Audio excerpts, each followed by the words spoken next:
Takže začínam tak, že neviem koho, takže sa bude na toto dívať, koho zaujíma, ako malujem. Ja rukami vyberám farby, poviem len ahoj, hola, hello. No, takže ja tu mám pripravené akrylové farby, plátno. No, a toto bude len taký zlomok toho, ako tvorím, jak si vyberám. Proste vodítko sú ruky, prsty, vnímanie, cítenie.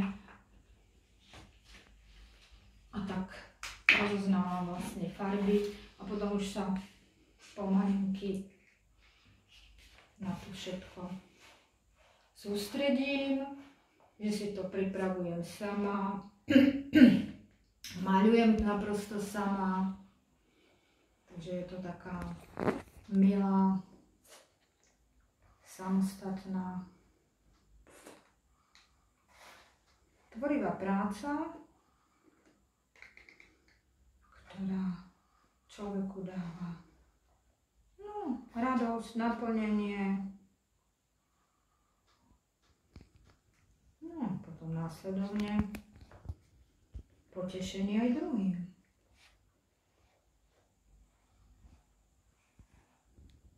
No a vždy si vyciťujem, koľko vlastne tú danú farbu použijem.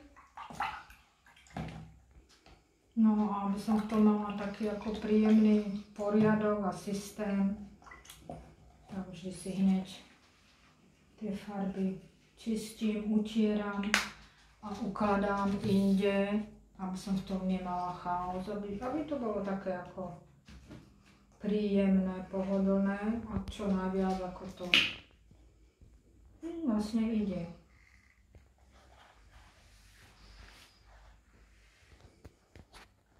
No a naprosto sa podvolujem tomu hlbokému maliarskému cíteniu a vlastne citlivosti v rukách, ale toto je taká len na ukážku, viac menej taká trošku rýchlovka. Ja častokrát v tej mysli a v tom hlbokom vnútri vlastne aj niekoľko týždňov dopredu v sebe pripravujem, tvorím ten obraz, že to nie je také, že hneď proste hoci kedy človek vezme a hneď maluje. Nejde toto. Človek musí mať v sebe nejakú inšpiráciu, nejaký podnet, príjemný zážitok. Niekedy je to aj, ja neviem, len jedno slovo, ktoré človeka zaujme a podnieti k tomu, aby zobral plátno, alebo niekedy to ani není plátno, asi tými rukami vyciťujem. Na čo idem malovať, lebo rada malujem i na sklo, na drevo, na výkres. No a mne som mala tak nejak potrebu vziať si toto. Ani malé, ani veľké plátno. A je to také jemné ukázanie a priblíženie toho, čo človek v sebe má, čo v sebe nosí a potom pomalinky prerozprávaná. No toľko, ktorú si práve vybrala na tú tvorbu. No a zatiaľ často malujem tak, že po svojej pracovni sedím úplne jednoducho na koberci, na zemi, tam sa rozložím, si to užívam. Ale v podstate podstata je stejná.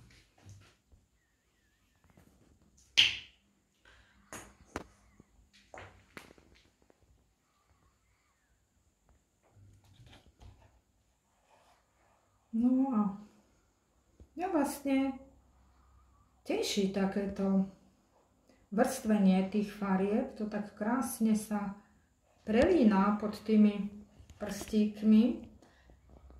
Občas sa mi stalo, že niektorí ľudia sa tomu tak nejak divili a mali troška výhradu, že na čo až toľko. No, som odpovedala len preto, že je mi to príjemné, že ma to tak baví, že ma to tak vedia a naplňa. No, že to inak neriešim, že je to taká moja osobitosť. Skrátka, ja sa neriadím nejakými pravidlami. Mám rada voľnosť, slobodu. No a často proste veci i mením. Mením farby, mením plochu, mením veľkosť. Niekedy malujem ráno, niekedy večer. Takže ani v tom nemám žiadne pravidlá. Niekedy mám dlhé pauzy, niekedy krátke.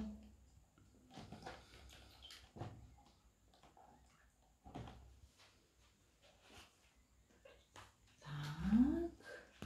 No, teraz tak vnútorne vnímam, že už bude farbička posledná, ktorú berem teraz do rúk, alebo predposledná. Teda ak ma posluchne a pôjde. No, vidíte, tak tu je zase. To ja beriem, že nemá byť, pretože je zaschnutá. Budeme musieť s ňou niečo spraviť, aby sa uvoľnila. Takže hľadáme inú, ktorá tam má byť.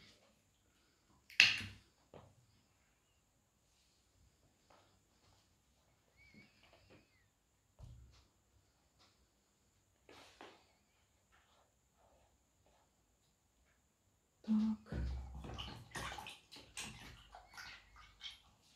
Zase očistím, ako sa len dá. V nádobke mám príjemne teplú vodu,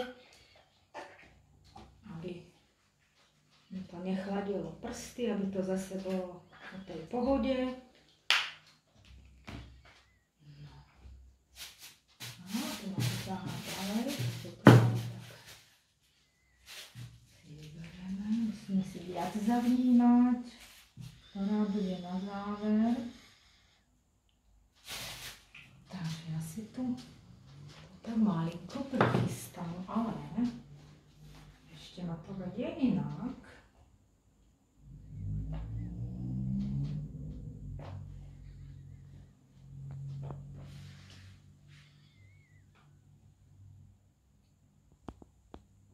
Takže len nechám sa poddať tým rukám. Nemám v tom žiadne pravidlo, každý obraz robím v podstate odlišne.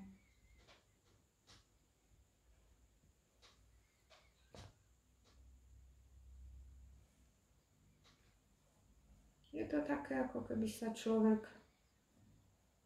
vlastne v tých nanesených farbičkách nachádzal a hral.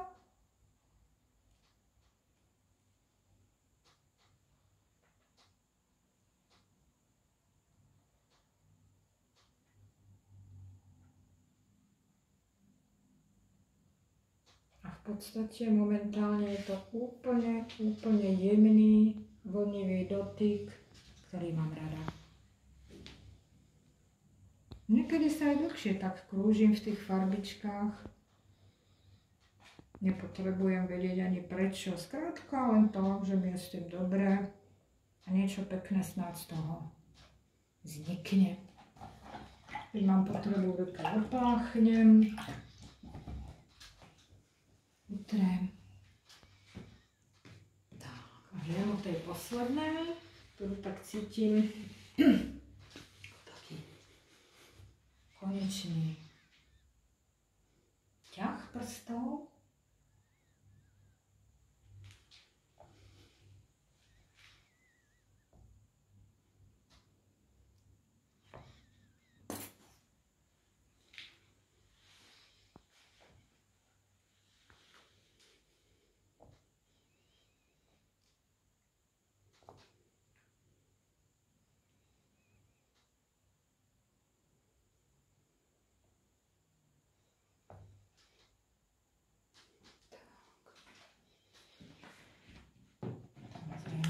musím vycítiť tú plochu, bo inak by mi to padlo na zem, to by som nerada.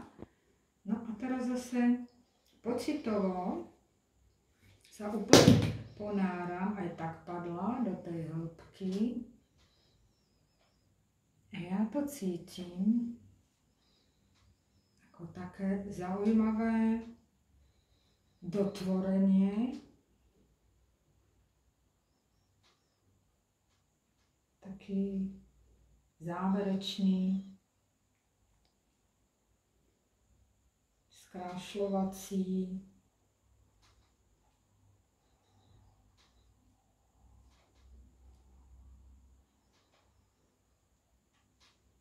bonus. No a teraz som spokojná. Na druhú stranu väčšinou si potom napíšem deň, dátum a zvyknem k tomu pridať podľa nápadu, podľa myšlienky, podľa cítenia názov. Aký bude tuto? Ešte neviem. Tak ahoj.